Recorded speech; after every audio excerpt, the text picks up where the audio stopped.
Assalamualaikum warahmatullahi wabarakatuh. Perkenalkan, nama saya Adi Kartikasari dengan nomor NPM 102211010 dari kelas B121 Akuntansi. Pada kesempatan kali ini, saya akan memaparkan sedikit materi, yaitu tentang penerapan GCG pada PT Bank Negara Indonesia Persero Tbk. Tbk selanjutnya disebut BNI atau Bank, pada awalnya didirikan di Indonesia sebagai bank sentral dengan nama Bank Negara Indonesia. Berdasarkan peraturan pemerintah pengganti Undang-Undang Nomor 2 Tahun 1946 tanggal 5 Juli tahun 1946, selanjutnya berdasarkan Undang-Undang Nomor 17 Tahun 1968, BNI ditetapkan menjadi Bank Negara Indonesia 1946 dan statusnya menjadi bank umum milik negara. Selanjutnya, peran BNI sebagai bank yang diberi mandat untuk memperbaiki ekonomi rakyat dan berpartisipasi dalam pembangunan nasional dikukuhkan oleh Undang-Undang Nomor 17 Tahun 1968 tentang Bank Negara Indonesia 1945. BNI menawarkan layanan penyimpanan dana maupun fasilitas pinjaman baik pada segmen koperasi, menengah, maupun kecil. Beberapa produk dan layanan terbaik telah disesuaikan dengan kebutuhan nasabah sejak kecil, remaja, dewasa, hingga pensiun. Untuk mendukung kegiatan bisnisnya, hingga akhir tahun 2022, bank ini telah memiliki 195 unit kantor cabang dan 16.125 unit ATM yang tersebar di seantero Indonesia. Secara umum, penerapan prinsip Good Corporate Governance yang meliputi transparansi, akuntabilitas, responsibilitas, dan independensi serta kewajaran pada PT Bank Negara Indonesia dilaksanakan dengan cukup baik, meskipun masih terdapat kendala-kendala yang dihadapi. Adapun implementasi pelaksanaan prinsip-prinsip Good Corporate Governance tersebut adalah sebagai berikut. Yang pertama adalah penerapan prinsip transparansi pada PT BNI Persero Tbk. Berdasarkan pada pedoman pokok pelaksanaan transparansi perusahaan, perusahaan harus menyediakan informasi secara tepat waktu, memadai, jelas, akurat, dan dapat diperbandingkan.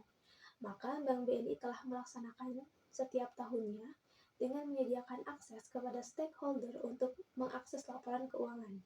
Hal ini dapat kita dapatkan melalui website resmi dari PT BNI, yaitu www.bni.co.id. Transparansi atas informasi yang terkait dengan perusahaan dijelaskan secara terinci oleh Bank BNI. Hal tersebut merupakan informasi penting yang dibutuhkan oleh publik guna mendapatkan informasi-informasi penting mengenai perusahaan. Hal tersebut adalah mengenai visi misi, produk, sasaran usaha, strategi perusahaan, kondisi keuangan, laporan berkelanjutan, laporan tahunan, laporan pelaksanaan Good Corporate Governance, susunan dan kompensasi pengurus, pemegang saham pengendali, kepemilikan saham oleh anggota direksi dan anggota dewan komisaris beserta anggota keluarganya dalam perusahaan dan perusahaan lainnya, sistem manajemen risiko, sistem pengawasan dan pengendalian internal, serta sistem dan pelaksanaan GCG. Selanjutnya yang kedua, ada penerapan prinsip akuntabilitas pada PT BNI Persero. Berdasarkan pada pedoman akuntabilitas, PT BNI Tbk diwujudkan dengan kejelasan tanggung jawab masing-masing organ organisasi yang selaras dengan visi misi, sasaran usaha, dan strategi perusahaan. Tugas dan wewenang masing-masing organisasi telah dibuat, dipaparkan, dan dilaksanakan setiap tahunnya oleh semua insan BNI sesuai dengan yang telah ditetapkan oleh perusahaan yang berpedoman sesuai dengan prinsip GCG yang berlaku. Untuk meyakinkan bahwa masing-masing organ dalam organisasi mempunyai kompetensi sesuai dengan tanggung jawabnya dan perannya dalam pelaksanaan GCG, maka BNI memberikan informasi tentang upaya-upaya dalam menerapkan prinsip akuntabilitas dan kompetensi organisasi, menyusun tugas sesuai dengan keahlian dan pengalaman masing-masing anggota Dewan Komisaris merupakan langkah yang dilakukan oleh Dewan Komisaris untuk menjaga kompetensi dari masing-masing anggotanya. Kemudian, untuk terwujudnya kebijakan mengenai kualifikasi pendidikan dan pengalaman kerja yang sesuai dengan persyaratan, Bank BNI juga mendorong terciptanya GCG. Pada setiap awal tahun, seluruh anggota Dewan Komisaris, direksi, dan pegawai BNI wajib menandatangani komitmen pelaksanaan GCG.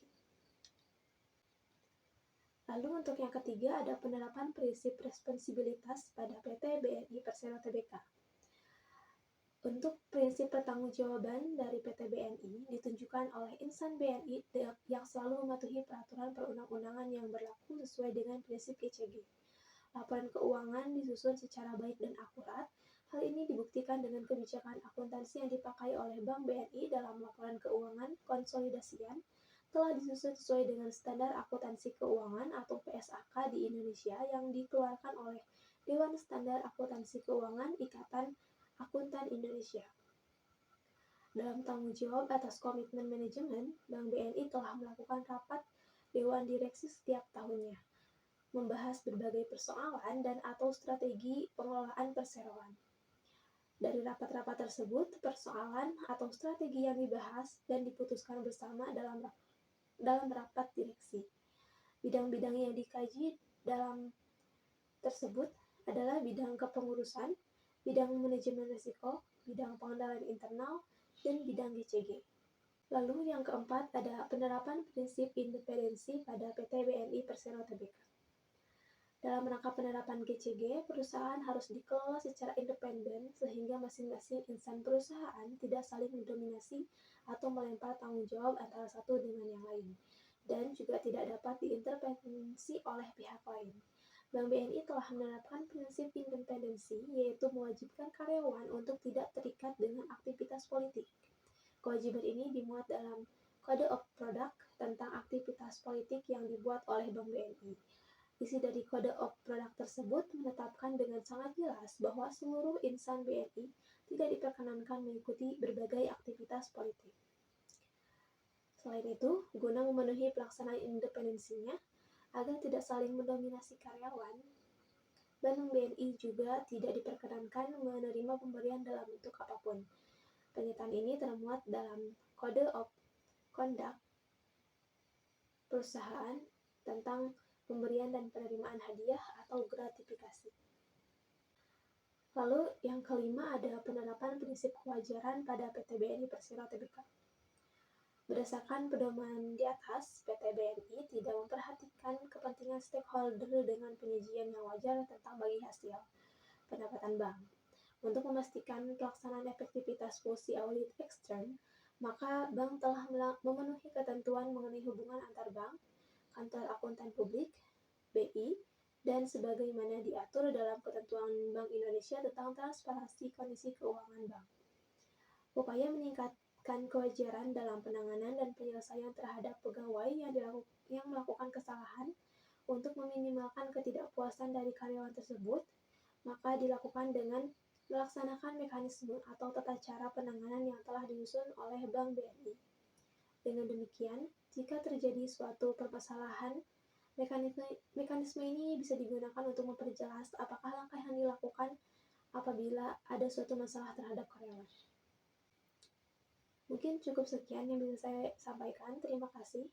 Mohon maaf apabila ada kesalahan. Wassalamualaikum warahmatullahi wabarakatuh.